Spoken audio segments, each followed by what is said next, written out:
خب هزینه کیک، هزینه گل پاشون و اینا، اونم هزینه زیاده و اونم یه دونه هست. وزیر جان دارم محاسبه میکنم، دخل و خرجم به همگی نمیخوره. امسال به مردم بگو که مالیات 2 برابره. چشم. وزیر جان صدا چیه؟ مردم شلوش کردن. یعنی چی؟ اگه این خبر رو با تلپاتی بهشون رسوندی؟ نه، برای دلیل دیگه شروع کردن. به چه دلیلی؟ برای اینکه دستور اعدام بیگناه رو دادید. خب کی کجا؟ امروز صبح. امروز صبح؟ قربان این میخواد از شما یه زمین بخره. کارش رو تمام کنید. زمان حال. یادم اومد که داری میگی، ولی من منظورم این نبود که بکشیدش، منظورم این بود که کارش رو راه بندازید. وای چه اشتباهی.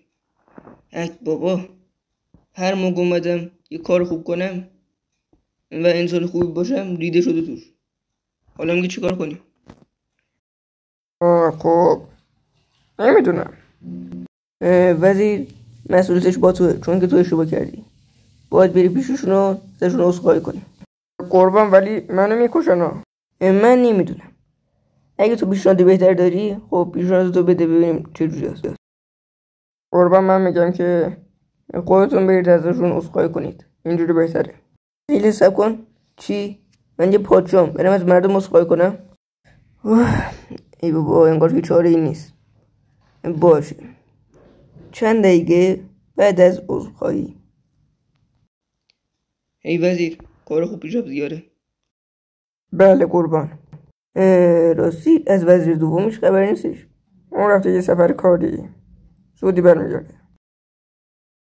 چند دقیقه بعد. ای بابا بازی پرونده دیگه. وزیر مشکل اینا چیه؟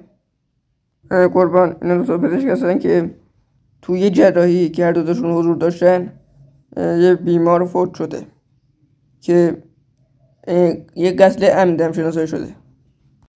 و الان من باید قاتل رو تشخیص بدم؟ بله قربان.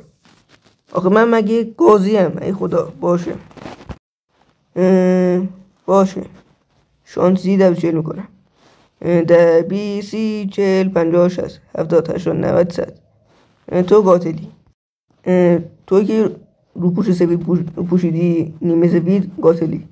من با دانایی زیادم تو رو مقصر تشخیص دادم و باید اعدام شی. حرف نزن، من تا حالا اشتباه نکردم. و باز هم چند دقیقه بعد. وزیر نو ببرد اعدام کنید، حوصله جر بس کردن با اینو ندارم. وزیر جون خوابت نمیاد؟ چرا قربان؟ من دیگه برم بخوابم. باشه من میرم بخوابم. آخیش تخت خواب قشنگه. خواب دیدن همین بابا محتوا کم بردیم اونجا. با اینم من نمیخوام برم. تو باید بمیری. اونا رو میبینم پایین، اونا کسایی که تو بیش دلیل کشتی و اعدامشون کردی. اونا بیگناهایی بودن که تو کشتیشون. همونطور که میبینی روحشون در آرامش نیست. تو باید بمیری. بپر. نه این چه کابیسو بود؟ وزیر. بله قربان کار داشتید؟ یا ابوالفضل وزیر چون یکی شدی؟ چیزی نیست، لباس خوابمه. کاری داشتید؟ یه کابوس خیلی بد دیدم.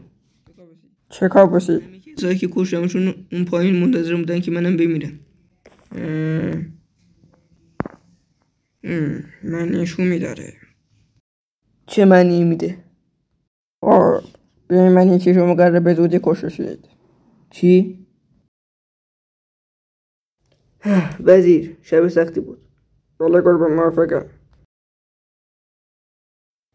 وزیر هیچ پرونده‌ای نداریم؟ نه قربان. وزیر برو ببین پرونده ای بوده که من به اشتباه رأی دادم و اگه بوده پرونده رو تغییر بده رأی رو. زمان زیادی میبره ولی انجامش میدم. خیلی ممنون. خب چطوری که بریم به قهوه بزنیم با هم؟ خوبه قربان. هی نظافت چی؟ برو آشپزخونه بگو چند تا واسه اون قهوه بیارن. واسه خودت هم میدونه بگیر. باشه؟ آره قربان. خب دوستان اگه از این پارت خوشتون اومد حتما لایک رو بزنید و سابسکرایب هم همینطور، یعنی یه جوری بزنشون که نتون تکون بخورن. تا بعد.